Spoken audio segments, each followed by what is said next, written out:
అన్నం తినబుద్ధి కావడం లేదు, నాకు అసలుకే ఆకలి ఇవ్వట్లేదు అనిపించే వాళ్ళైతే ఖచ్చితంగా ఈ పచ్చడి చేసుకొని తినండి. అంత బాగుంటుంది. అదేనండి పుదీనా పచ్చడి. హాయ్ అండి, welcome to my channel Kalyani trends and blogs. నేను మీ కళ్యాణి అండి. ముందుగా అయితే మనము టమాటాలని అలాగే పచ్చిమిర్చి వాటితో పాటుగా కొంచెం కరివేపాకు కూడా తీసుకున్నాను. సో కరివేపాకు కూరల్లో వేస్తే తీసేస్తారని ఇలా పచ్చడిలో కూడా వేస్తాను అనమాట. చాలా బాగుంటుంది టేస్ట్ అయితే. సో అవి కడిగి పక్కన పెట్టుకొని పుదీనా అలాగే కొత్తిమీర కూడా వేస్తున్నాను అనమాట. సో వీటిని కూడా కడిగేసి కట్ చేసి పక్కనైతే పెట్టేసుకున్నాను. ముందుగా గిన్నె పెట్టుకొని అందులో కావాల్సినంత ఆయిల్ అయితే వేసుకోవాలి.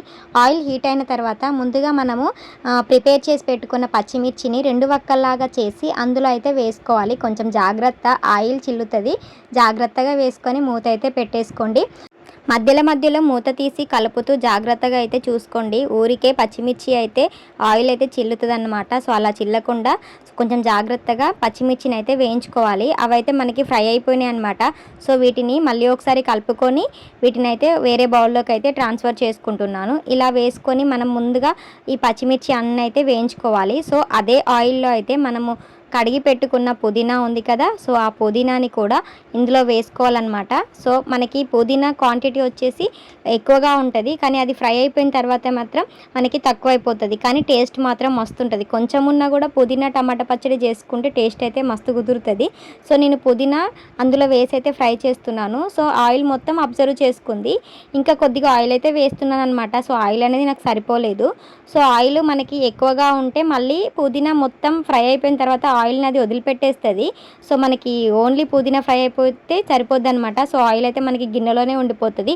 అలా అయితే వేయించుకోవాలన్నమాట. మనం మొత్తం మంచిగా ఫ్రై అవ్వాలి. పుదీనా ముట్టుకుంటే చినిగిపోయేలాగా మాత్రం వేయించుకోవాలన్నమాట. సో అంత డీప్గా ఫ్రై చేసుకుంటేనే బాగుంటుంది, నార్మల్గా అయితే ఫ్రై చేయొద్దు.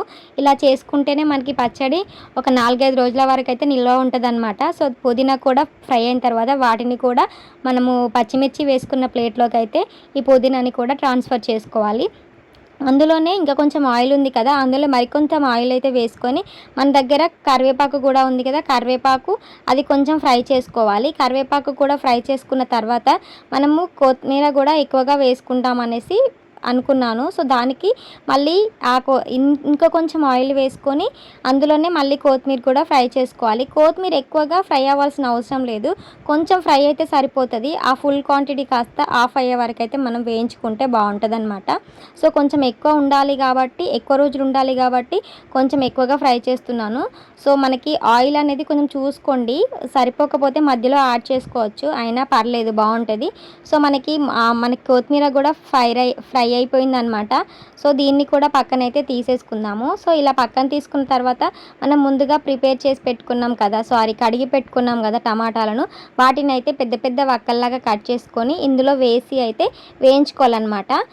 ఈ టమాటాలలో కొంచెం నిమ్మకాయ సైజ్ అంతా చింతపండు అయితే వేసుకోవాలి. సో టమాటా అయితే ఫ్రై అవుతున్నాయి. టమాటాస్కి ఆయిల్ సరిపోకపోతే కొంచెం ఆయిల్ అయితే వేసుకోండి. సో నేను చింతపండు వేసింది అయితే స్కిప్ అయిపోయినట్టుంది.